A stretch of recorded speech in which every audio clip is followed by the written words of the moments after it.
시간입니다. 오늘 주실 하나님의 말씀은 사무엘 21장 10절 말씀부터 15절 말씀 제가 대신하여 봉독해 드리겠습니다. 그날에 다윗이 사울을 두려워하여 일어나 도망하여 가드 왕 아기스에게로 가니 아기스의 신하들이 아기스에게 말하되 이는 그 땅의 왕 다윗이 아니니까 무리가 춤추며 이 사람의 일을 노래하여 이르되 사울이 죽인 자는 천천히요 다윗은 만만히로다 하지 아니하였나이까 한지라. 다윗이 이 말을 그의 마음에 두고 가드 왕 아기스를 심히 두려워하여 그들 앞에서 그의 행동을 변하여 미친 체하고 대문짝에 그적거리며 침을 수염에 흘리며 아기스가 그의 신하들에게 이르되 너희도 보거니와 이 사람이 미치광이로다. 어찌하여 그를 내게로 데려왔느냐. 내게 미치광이가 부족하여서 너희가 이 자를 데려다가 내 앞에서 미친 짓을 하게 하느냐.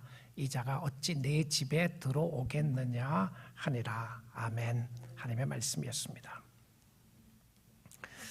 이 땅에 살아나가는 모든 사람들에게 있어서 두려움은 삶의 일부분입니다. 우리는 사람들이 두려워요. 특별히 나를 해치려고 하는 사람들이 두렵고 무섭습니다. 특별히 그 사람이 나를 죽이려고 한다. 얼마나 무섭고 얼마나 피하고 싶겠습니까? 이런 일들이 있다면 정말 더 무섭고 위험한 상황 가운데 있게 되겠죠. 사실은 우리는 사람들의 비난과 비판하는 소리도 너무 듣기 싫어합니다. 누가 나에게 비난하는 소리를 하면 정말 싫은 모습을 보게 되는데요. 또 우리는 무슨 일을 하다가 실패할까 봐 두렵습니다. 혹은 건강이 안 좋아질까 봐 두렵고요. 건강이 안 좋아져서 많은 생각을 하게 됩니다. 주위의 사람들이 나를 싫어하면 어떡하나, 내가 어려워지면 어떡하나, 우리는 물질이 없어질까 봐 두렵고 우리의 상황과 환경을 통해서 두렵게 하는 요소들이 많이 있습니다. 오늘 이 아침 시간에 오늘 말씀을 듣고 계시는 우리 사랑하는 성도님들, 여러분을 두렵게 하는 요소가 무엇입니까? 여러분은 무엇이 가장 두려우신가요? 여러분을 힘이 없게 하고 낙심하고 좌절하게 하는 요소가 무엇입니까? 신앙생활이라고 하는 것은요, 대반전이 있는 생활입니다. 예수 믿는다고 하는 것이 얼마나 큰 축복인지 우리가 알게 되는데요. 이것이 체험되기 전까지는 잘 몰라요. 근데 실질적으로 신앙의 모습을 체험하게 되면 놀라운 은혜를 체험하게 되는데 이 대반전의 역사가 결국 믿음의 역사입니다. 예수를 믿는 사람들에게 나타나는 역사인데 두려움이 가득 찼어요. 너무 무서웠어요. 그런데 갑자기 용기가 생기기 시작하는 겁니다. 너무너무 아픈 가운데 있는데 감사가 나오기 시작해요. 너무 억울한데 사랑의 마음이 생기는 거예요. 이것이 반전이죠. 오늘 본문을 통하여 두려움과 현실 속에서 어떻게 하나님을 찬양할 수 있는지 보기를 원합니다. 두려움은 현실이고 찬양은 믿음의 역사입니다. 그러니까 현실을 보고 믿음으로 반응하는 것이 중요한 요소들인데 오늘 이 모습이 오늘 성경 본문 가운데 있게 됩니다. 혹시 여러분 미리 본문을 읽고 오신 분들은 이 본문의 제목을 보면서 그런 생각할지 모르겠어요.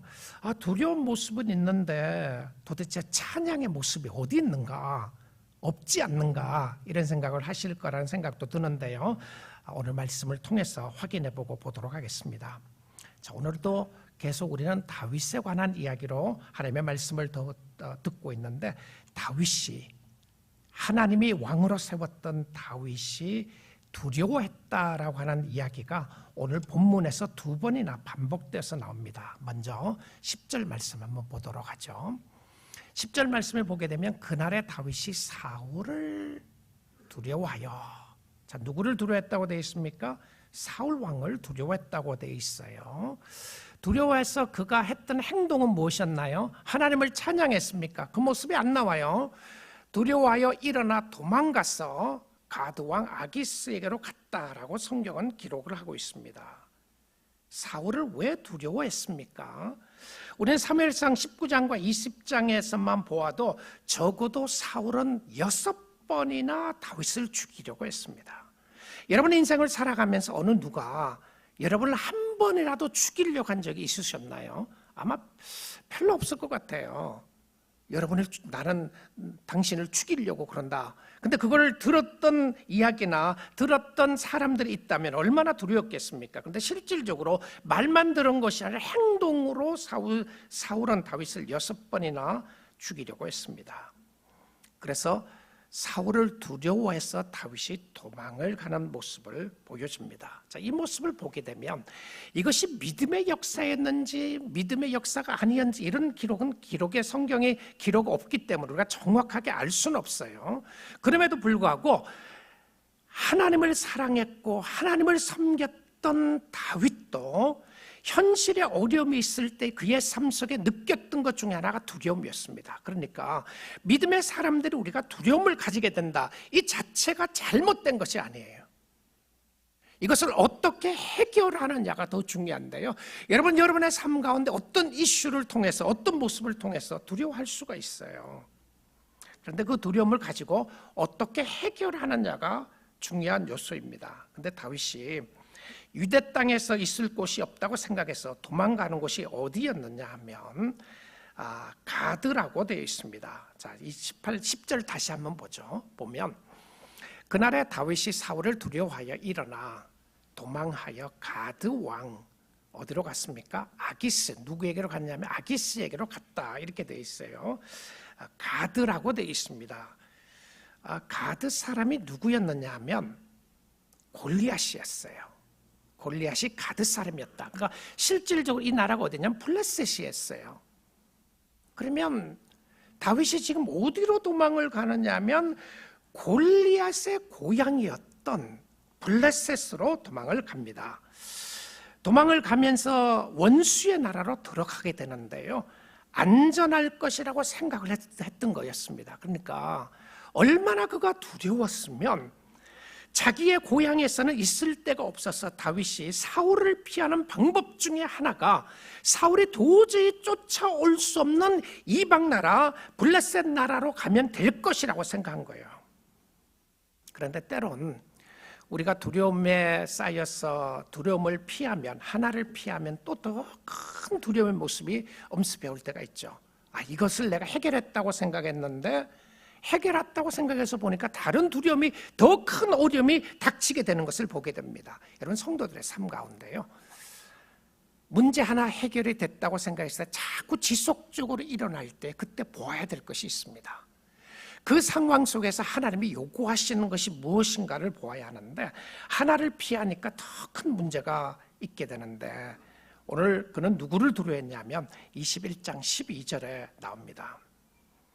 다윗이 이 말을 그의 마음에 두고 가드 왕 아기스를 심히 두려워했다라고 성경은 기록을 하고 있습니다. 사울이 두려워서 도망을 갔는데 이제는 가드 왕 아기스를 두려워했다라고 이야기를 합니다. 자, 우리는 성경을 통해서 좀 살펴보기를 원하는데요, 다윗은 왜 거기로 도망갔고 왜 아기스를 두려워했는지 한번 보겠습니다. 무엇이 그로 하여금 두려움에 쌓이게 되었는지 11절 말씀을 봅니다. 아기스의 신하들이, 아기스 왕입니다. 왕의 신하들이 아기스에게 말하되 이는 그 땅의 왕 다윗이 아니니까 무리가 춤추며 그 사람의 일을 노래하여 이르되 사울이 죽인 자는 천천히요 다윗은 만만이라 하지 아니하였나이까 한지라. 자, 여러분, 이 말씀을 보면 이 노래를 누가 불렀던 노래였습니까? 이스라엘 백성들이 불렀죠. 이스라엘 백성들, 이스라엘 여인들이 불렀던 노래였고, 사울과 다윗에 관한 이야기를 불렀던 노래인데 이 노래를 누가 알고 있습니까? 원수의 나라 블레셋 사람들이, 신하들이 이 노래를 알고 있어요. 자, 포인트가 뭐죠? 우리의 대장, 우리의 영웅 골리앗을 죽인 사람이 이 사람입니다. 정확하게 알아봤어요. 자, 그런데 저는 이 말씀을 보면서 그들이 그냥 다윗을 알아보았던 것뿐만이 아니라 뭐라고 그러냐면 여기 잘 보시면요. 이는 그 땅에 누구라고 되어 있어요? 왕이라고 되어 있습니다. 그 땅이 어느 땅이죠? 유대 땅, 이스라엘 땅의 왕 다윗이 아니니까 이 사람은 다윗입니다. 이렇게 이야기를 하는 거죠. 살기 위해서 도망을 갔는데 이제는 이방 원수의 나라에서 영락없이 죽게 되었습니다. 그런데 성경은 놀랍게도 다윗의 모습을 이스라엘 백성들에게는 왕으로 기름 부었음에도 불구하고 쫓겨났는데 오히려 이방 땅 백성들이 그 땅의 왕이 바로 다윗이었다고 이야기하는 것을 보게 됩니다. 여러분, 우리가 어려움을 당하게 되면 피할 수 있습니다. 그런데 성도의 진정한 피난처는 세상이 아닙니다. 성도의 피난처는 하나님 품 안인 줄 믿습니다. 혹시 여러분 두려움 때문에 너무 두려워하시나요? 여러분을 두렵게 하는 그 어떤 요소들 때문에 너무 불안해하십니까? 이 문제를 해결할 수 있는 방법은 더 좋은 환경, 더 새로운 환경을 바뀌는 것보다 더 중요한 것은 우리 하나님의 품 안으로 들어가는 것이었습니다. 믿음의 조상이었던 아브라함도요, 굉장한 두려움에 압도당할 때가 있었는데 왜 아브라함도 두려움을 당하게 되었냐면 현실이었어요.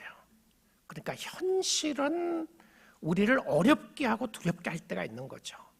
아브라함은 믿음의 사람이었고 믿음의 조상이었음에도 불구하고 그는 이 땅에 살아나가는 동안 전쟁을 할 수밖에 없는 상황이 있었습니다. 조카 롯을 구출해오고 난 이후에 그돌라오멜 왕과 그 주의 왕들이 동맹을 맺어서 아브라함을 쳐들어온다는 이야기를 들었던 거예요. 너무너무 두려웠습니다. 이제는 죽게 되었구나. 이제는 내 인생의 끝이 왔구나. 이제는 더 이상 내가 갈 곳이 없구나 생각을 했던 그 순간에 하나님이 나타나십니다.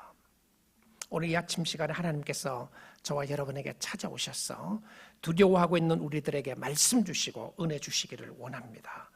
하나님이 뭐라고 말씀하셨냐면 15장 1절에 아브라함에게 한 이야기였습니다. 이후에 조카 롯을 구출하고 난 이유가 그것이 배경인데요. 이후에 여호와의 말씀이 환상 중에 아브라함에게 임하여 이르시되, 이 환상이라고 하는 것은 어떤 꿈이라고 하는 의미보다 그 당시에는 하나님의 말씀이 직접 임했던 계시의 도구로 환상이라고 했던 것으로 보면 됩니다. 아브라함에게 이르시되 아브라함아 두려워하지 말라.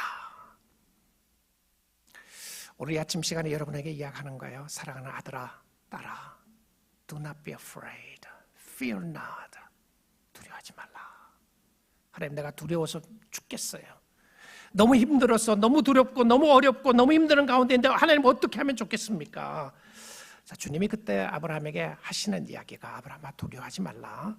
나는 내 방패요 너의 지극히 큰 상급이니라. 요겁니다. 이 말씀인데, 자, 여러분 창세기 15장 1절 말씀을 보시면 위로가 되시나요?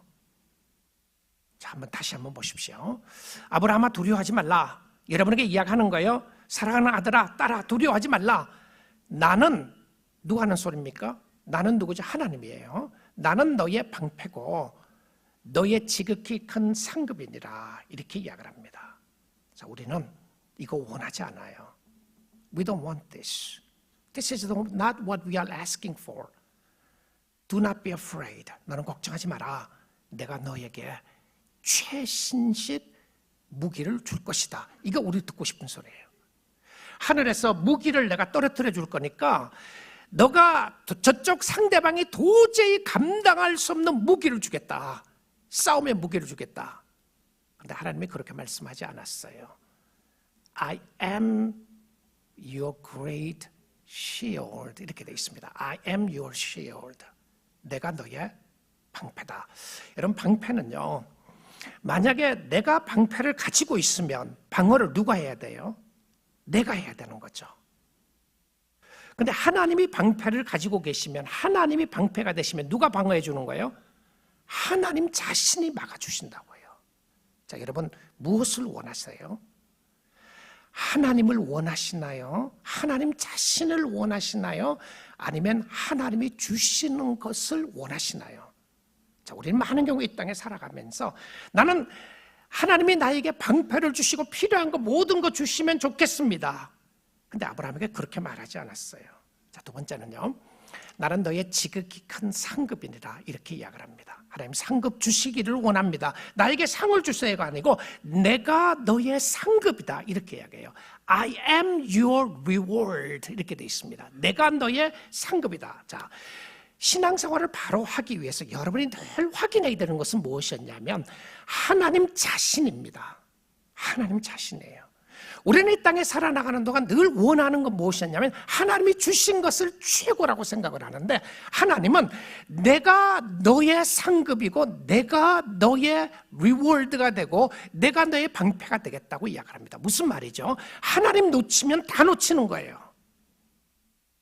그래서 기독교에서 중요한 것은 하나님 자신과의 관계인데요, 하나님을 놓치고 하나님이 주시는 것만 붙잡으면 그 주시는 것이 없어지면 어느 날 없어지면 하나님도 버리게 됩니다.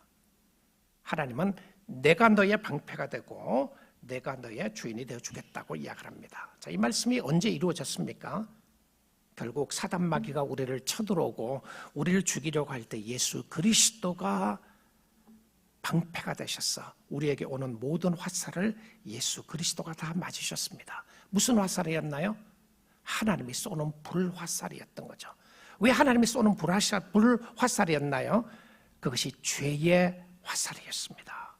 사단은 정죄합니다. 너는 할 수 없다. 너는 하나님 앞에 갈 수 없다. 너는 죄를 지었잖아. 끊임없이 우리의 심령 속에 사단은 정죄하고 우리로 하여금 좌절하고 절망하게 만듭니다.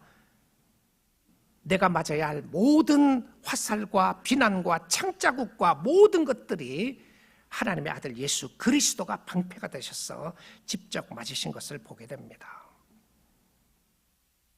이제 다윗의 신분이 탄로가 났어요. 다윗은 이제 꼼짝없이 영락없이 죽게 되었습니다. 다윗은 이 상황을 모멸하기 위해서 성경은 그가 이렇게 했다라고 이야기를 합니다. 21장 13절인데요. 그들 앞에서 그의 행동을 변하여 갑자기 다윗이 행동을 바꾸어서 이렇게 합니다. 미친 채하고 대문짝에 그적거리며 침을 수염에 흘리며. 여러분 이 모습을 한번 상상해 보십시오. 아니 What happened to David? 도대체 다윗이 어떻게 이런 지경까지 가게 됐는가? 그 생각이 들지 않아요? 어떻게 이런 지경까지 가게 되었는가? 하나님이 세우신 왕이 도망다니면서 미친 사람처럼 행동을 해야 하는 상황까지 가게 되었는가? 하나님은 어디에 계시는가? 하나님의 자녀라고 기름 부음 받은 내가 도대체 하나님의 자녀의 모습이 어디에 있는가? 하나님은 지금 이런 상황에서 무엇을 하고 있는가? 내가 지쳐 있고 내가 피곤해 있고 내가 힘들어 있고 내가 생명을 유지할 수밖에 없어서 힘들고 어려운 상황 가운데 있을 때 하나님은 어디에 계시는가? 저는 그런 모습이 확 부딪혀오는 거예요. 아니 블레셋 사람이 다윗이 왕이라는 것을 알았는데 그 땅의 왕이다, 왕이라 그냥 장군이다, 대장이다 이런 표현을 쓰지 않고 왕이라는 것을 알았는데 이 왕이었던 다윗이 하나님의 나라의 왕의 대표자로 있었던 다윗이 도대체 미치광이처럼 행동을 해야 했던 이 환경과 상황을 어떻게 우리가 해결을 하고 해석을 해야 되겠습니까? 이 모습은 그 당시의 모습으로 생각을 해보면 하나님의 저주받은 모습과 같습니다. 완전 저주받은 것 같아요. 다윗은 외로웠습니다. 다윗은 두려웠습니다. 하나님이 어디에 계십니까? 말할 수 없는 아픔을 당하고 살아가고 있습니다. 인생의 가장 밑바닥에 살아가고 있는 모습을 보게 됩니다. 아니 이럴 수가, 아니 이럴 수가, 왕이 이럴 수가. 여러분의 왕이 이런 모습으로 산다면 누가 이 왕을 여러분의 왕이라고 말하겠습니까? 우리 중에서는 이렇게 사는 사람이 아마 한 사람도 없으리라고 생각을 합니다. 그런데 이 모습을 생각해 보게 되면 만왕의 왕이신 예수 그리스도가 이 땅에 오셨을 때 많은 사람들은 그를 믿지 않았습니다. 결국 그들은 십자가의 못을 받게 되었고 십자가의 죽음은 하나님의 저주의 죽음이었는데 십자가의 돌을 못 박혀 돌아가신 예수의 모습을 상상해 보십시오. 왕이신 예수 그리스도가 가장 처참하고 비참하게 사람들에게 침뱉음 당하고 사람들에게 모독을 당하고 사람들이 그의 옷을 찢고 그에게 창을 갖다 대고 그에게 가진 비난과 모독을 당하고 있는 하나님의 아들 예수 그리스도 만왕의 왕을 보면서 우리가 그를 믿어야 될 이유가 어디에 있다고 말할 수 있겠습니까? 예수 그리스도는 하나님의 저주받은 왕이었습니다. 왜 예수가 하나님의 저주를 받았나요? 그것은 나의 저주를 대신하기 위한 저주를 예수 그리스도가 받았던 것이죠. 다윗의 모습은 그 모습을 예표해 준다고도 볼 수 있어요. 미치광이처럼 행동했던 다윗이 결국은 어떻게 되었나요? 14절 15절 보면 보겠습니다. 아기스가 그의 신하에게 이르되 너희도 보거니 와 이 사람이 미치광이로다. 어찌하여 그를 내게로 데려왔느냐? 내게 미치광이가 부족하여 너희가 이 자를 데려다가 내 앞에서 미친 짓을 하게 하느냐? 이 자가 어찌 내 집에 들어오겠느냐 하니라. 그리고는 사무엘상 21장이 여기서 끝납니다. 21장은 여기서 끝나요. 그래서 하나님을 찬양했다거나 하나님 안으로 들어갔다는 말이 본문에는 없습니다. 그런데 어떻게 다윗이 이 상황에서 하나님을 찬양했는지 알 수가 있습니까? 다윗 본인이 한 이야기를 들어보면 알 수 있는 거죠. 사무엘 상하는 사무엘 선지자가 기록한 서신서였습니다. 기록한 책이었는데요. 그런데 우리가 시편에 보게 되면 다윗이 쓴 시가 3분의 2 정도가 됩니다.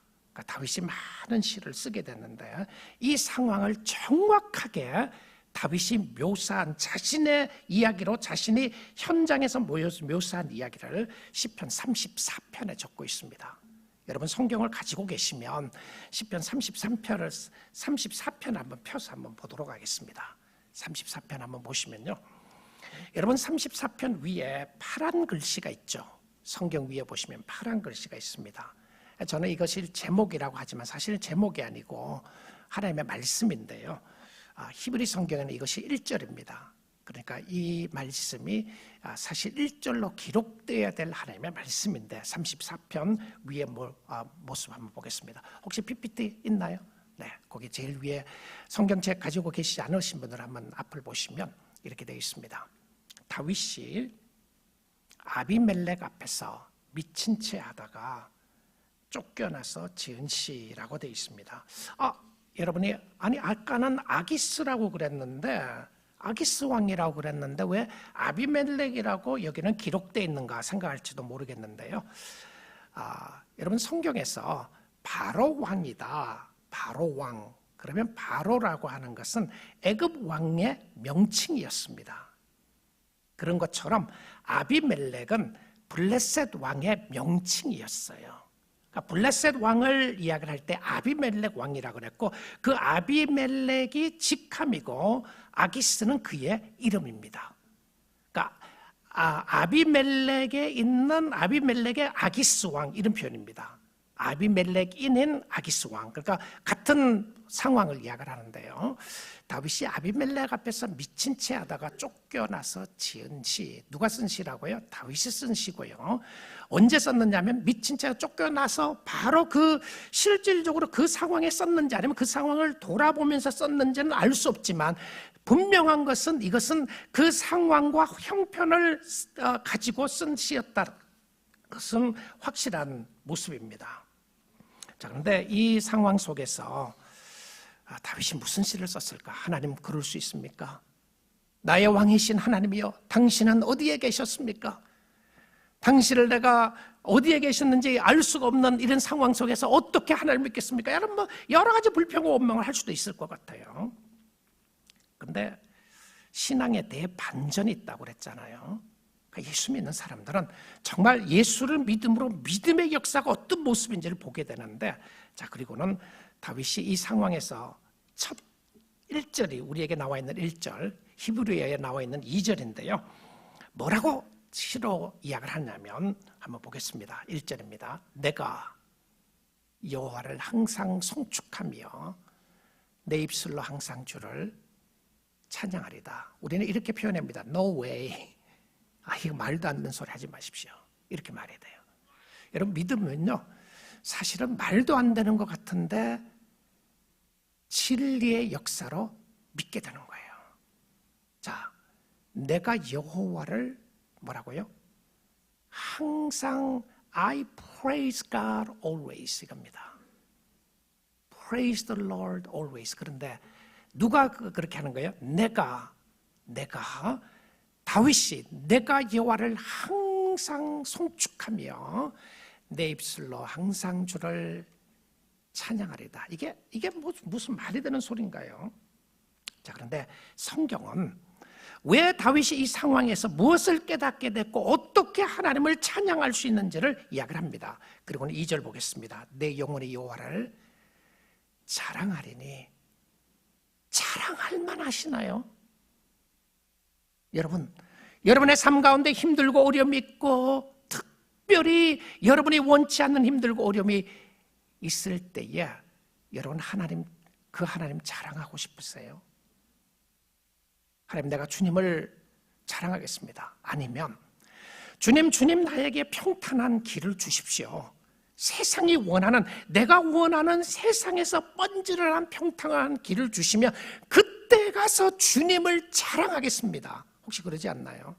우리 아이가 내가 가장 원하는 그 대학에 들어가게 해주시면 내가 찬양하겠나이다. 비즈니스가 내가 생각하는 것보다 더 잘 되면 그때 여호와를 자랑하겠습니다. 혹시 그렇지 않나요? 자, 성경은 다윗이 이 상황에서 내 영혼이 여호와를 자랑하는데 곤고한 자가 이를 듣고 기뻐하리로다. 말이 되는 소린가요? 여러분, 다윗의 이 모습을 보면서 기뻐할 수 있었나요? 다윗이 섬겼던 이 하나님을 여러분도 믿고 싶습니까?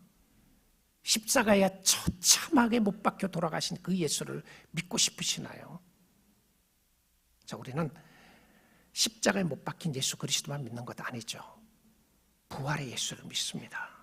우리의 능력의 하나님을 믿는 것이죠. 자, 그런데 이 상황 속에서 어떤 상황에서 어떤 역사가 있었는지 모르지만 다윗은 하나님을 찬양하고 하나님 앞에 영광을 돌리는 것을 보게 되는데, 그리고 나서는 함께 주님을 찬양하자고 콜링하고 있는 것을 봅니다. 3절이에요. 나와 함께 여호와를 광대하시다 하며 함께 그의 이름을 높이세. 자, 다시 우리는 질문해 보게 됩니다. 이 시를 썼던 다윗은 그의 인생의 가장 밑바닥과 같은 지옥길과 같은 그 상황에서 하나님을 찬양하며 함께 하나님을 찬양하자고 이야기를 합니다. 왜 그랬습니까? 4절에 보니까 그렇게 이야기를 해요. 내가 여호와께 간구하며 내게 응답하시고 내 모든 어디에서요? 두려움에서. 자, 두려웠어요. 그래서 실질적으로 그가 두려움 가운데 있었다고 하는 표현을 사무엘상에서 우리가 2번이나 보게 되었는데, 이 표현을 그대로 다윗의 삶 속에도 엄청난 두려움이 엄습해 오고 있었던 것을 보게 됩니다. 그런데 하나님께 기도했어요. 그랬더니 하나님께서 이 상황에서 해결해 주셨다라고 이야기를 합니다. 시편 34편은 사실 도망자의 찬양입니다. 그가 찬양을 할 수 있었던 것은 하나님의 은혜가 너무 큰 것을 알게 되었기 때문에 그렇습니다. 다윗의 잘못에도 불구하고 하나님의 넘치는 은혜가 있었고요. 다윗은 두려워하는 마음으로 블레셋으로 도망을 갔습니다. 그럼에도 불구하고 하나님이 함께 하셨고요. 그는 두려움 때문에 거짓말을 했습니다. 그럼에도 불구하고 하나님은 다윗을 사랑하셨고요. 우리가 어떤 죄를 지어도 하나님이 사랑한다는 그런 말이 아닙니다. 우리가 부족함에도 불구하고, 죄를 지었음에도 불구하고 하나님의 은혜는 넘친다라고 하는 이야기입니다. 여러분이 두려움 가운데 혹시라도 하나님 앞에 절망하게 되고, 두려움 때문에 거짓말을 하게 되고, 두려움 때문에 낙심했던 역사가 있었다고 할지라도, 오늘 여러분이 하나님을 바라보게 되면 하나님의 은혜가 여러분을 붙잡고 계시는 줄 믿습니다. 지금까지 오게 된 것은 내가 잘나서가 아니라 하나님이 나를 붙잡고 계셨기 때문입니다. 여러분, 그 하나님을 바라보시고 찬양해 보십시오. 그 하나님을 의지해 보십시오. 다윗은 하나님께 기도하는 사람이었습니다. 그리고는 그런 놀라운 신앙의 고백을 하게 되는데요. 신앙은 대반전이라 그랬죠. 패러닥스입니다. 상황이 어렵고 힘든 상황 자체가 문제가 아니에요. 내가 얼마나 힘들고 어려웠냐가 문제가 아니고, 그럴 수 있어요. 내가 이 상황에서 어떤 하나님을 만나고 있는가, 내가 하나님을 알고 하나님을 만나고 있는가 아닌가가 더 중요했습니다. 같은 시편입니다. 34편 8절에서요. 놀라운 고백을 하게 됩니다. 너희는 여호와의 선하심을 맛보아할지어다. 좋으신 하나님에 대한 부분이죠. 성경에 여호와의 선하다고 하는 이 표현은 God is good, 좋으신 하나님이라고 하는 표현입니다. 너희는 여호와의 선하심을 맛보아할지어다. Taste and see that the Lord is good. 자, taste and see 이렇게 돼 있어요. 맛보아 알지어다. 테이스트 한다고 하는 것은 실질적으로 경험에 관한 부분입니다.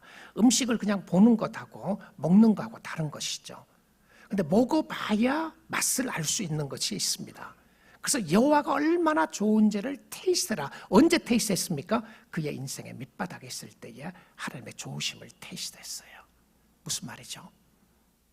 여러분, 힘들고 어렵고 절망적이라고 순간이 끝이 아니에요. 진짜 어려운 순간에 하나님의 좋으심을 맛볼 수 있는 시간입니다. 하나님의 좋으심을 맛볼 수 있는 시간이죠. 그에게 피하는 자는 누구에게 복이 있다고요? 그에게 피하는 자는 복이 있도다. 그래서 하나님의 좋으심을 맛보아 알고 그에게 피하라고 이야기를 합니다. 그에게 들어가는 자가 복 있는 자로다. 그런 깊은 두려움 가운데서 하나님이 얼마나 좋으신지를 경험하게 되었습니다. 그리고는 그 하나님께 피해야 되는 것을 이야기를 하고요. 그리고는 그는 우리에게 이렇게 고백을 합니다. 어떻게 해야 하는지를 9절에서 이야기를 합니다. 너희 성도들아, 여호와를 경외하라. 여호와를 경외하라. 여러분, 여호와를 경외한다고 하는 그 표현이 fear of the Lord, 여호와를 존중히 여기라, 이런 말입니다. 언제요? 특별히 힘들고 어려울 때에 여호와를 존중히 여기라. 여호와를 경외하는 자에게는, 여호와를 높이는 자에게는 부족함이 없도다. 참 우리는 부족한 게 많죠. 이 땅에 살아가면서 부족한 것이 얼마나 많습니까? 늘 채워도 채울 수 없는 우리의 공간이 있죠. 더 가지고 싶고 더 채우고 싶은 모습이 있는데 성경은 이렇게 이야기를 합니다. 여호와를 경외하는 자가 부족함이 없다라고 말입니다. 혹시 여러분의 삶 속에 만족하지 못하는 것은, 불평과 원망으로 만족하지 못하는 것은 여호와를 경외하지 않기 때문일 수가 있습니다. 물론 힘들고 어려울 수 있어요. 그런데 힘들고 어려움에도 불구하고 하나님을 경외하는 자에게 놀라운 은혜와 축복을 주시는 것을 보게 됩니다. 우리 사랑하는 성도 여러분, 우리 하나님을 높이면 좋겠습니다. 여호와 하나님을 잘 존중히 여기면 좋겠어요. 하나님은 필요 없으면 버릴 수 있는 쓰레기가 아닙니다. 하나님이 가장 존귀하신 분이시고 우리를 창조하신 그 하나님인데, 그 하나님을 높이면 어떻게 하는지 한번 보겠습니다. 34장 10절인데요. 젊은 사자는 궁핍하여 줄일지라도. 제가 그전에도 이 본문 갖고 한번 설교한 적이 있죠. 기억하시나요? 여기 나오는 젊은 사자라고 하는 사자는, 성경이 이야기하는 사자, 하나님의 사자 나왔을 때 Angel of God, 하나님의 사자라고 나오는데 여기는 하나님의 사자가 아니라 Young Lion이라고 되어 있습니다. Young Lion, 젊은 사자는 궁핍하여 줄일지라도. 동물의 왕국의 왕은 사자죠. 라이언 킹, 라이언이 킹입니다. 동물의 왕국에서는요. 동물의 왕국의 왕이 라이언인데, 그것도 나이 많아서 이빨 다 빠지고 먹을 수 없는 늙은 사자가 아닙니다. 영 라이언, 젊은 사자다. 젊은 사자가 궁핍하여 줄일 법은 세상에 있는 한 없습니다. 만약에 사자가 먹을 것이 없다, 그러면 동물의 왕국에 먹을 것이 하나도 없다고 보아야 하는 것이죠. 그런데 이거는 비유법으로 사용을 하는데요.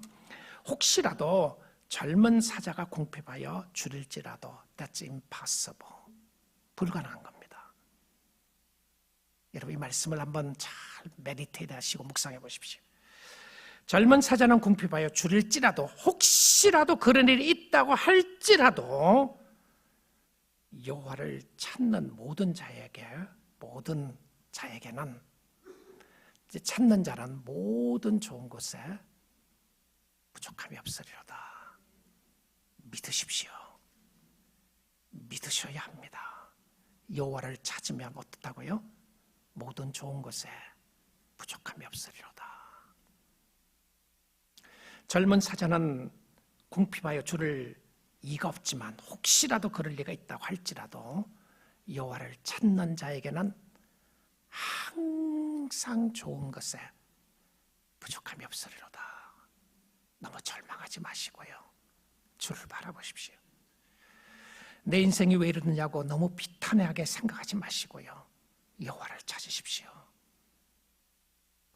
지난 수십 년 동안, 아니 1년 가운데 여호와에 대하여 비난하고 비판하고 좌절하고 절망하셨습니까? 어쩌면 그 절망 속에 여러분은 여호와를 찾지 않았을 수도 있습니다. 이 시간 여호와 하나님을 찾으시고 여호와 하나님을 바라볼 수 있기를 주님의 이름으로 축복드립니다. 여호와 하나님이 선한 목자이십니다. 다윗의 목자가 예수 그리스도였고요. 다윗이 가장 밑바닥에 있을 때에 하나님의 선하심을 맛보았던 것처럼 예수 그리스도가 십자가상에서 하나님의 사랑을 맛보게 되었습니다. 그리고 그 십자가상에서 하나님의 완벽한 구원의 완성을 그는 볼 수 있게 되었던 것을 보게 됩니다. 예수님이 우리에게 이렇게 말씀하셨습니다. 요한복음 10장 14절 15절인데요. 나는 선한 목자라. 여기 다시 그시라고 하는 단어가 나와요. I am the good shepherd. 나는 선한 목자이다. 나는 내 양을 알고 양도 나를 아는 것이. 자, 이거 뭐죠? 관계입니다. 목자가 양을 아는 것으로 끝나지 않아요. 뭐라고 되어 있습니까? 양도 목자를 안다. 예수 믿는 사람은 예수를 아는 거죠. 목자라는 것을 아는 것입니다. 15절입니다. 아버지께서 나를 아시고 그리고는 하늘에 계신 아버지와 연결시켜요. 아버지께서 나를 아시고 내가 아버지를 아는 것 같이 나는 양을 위하여 목숨을 버리노라. 하나님의 말씀이었습니다. 어떻게 힘들고 어려운 상황 가운데 있었다고 할지라도 우리의 선한 목자 되신 예수 그리스도가 계시기에 두려움 없이 우리의 삶을 살 수가 있게 되는 것입니다. 두려움을 극복하고 두려움 가운데서 선한 목자이신 예수님을 바라볼 수 있기를 원합니다. 두려움은 이 땅의 현실입니다. 찬양은 천국의 현실입니다. 두려움은 이 땅의 현실이고 찬양은 천국의 현실입니다. 이 땅의 현실 속에서 찬양을 하기 위하면 위를 보아야 하고 주님을 보아야 합니다. 주님을 볼 때에 나를 위해서 십자가에 못 박혀 돌아가신 그로 인하여 예수로 인하여 찬양하게 될 줄 믿습니다. 주님이 주시는 은혜와 축복이 우리 모두에게 함께 하시기를 주님의 이름으로 축복드립니다. 기도하겠습니다. 자, 우리 시간 함께 같이 말씀 가지고 기도하면 좋겠습니다. 결단하고 기도하면 좋겠고요. 여러분 말씀을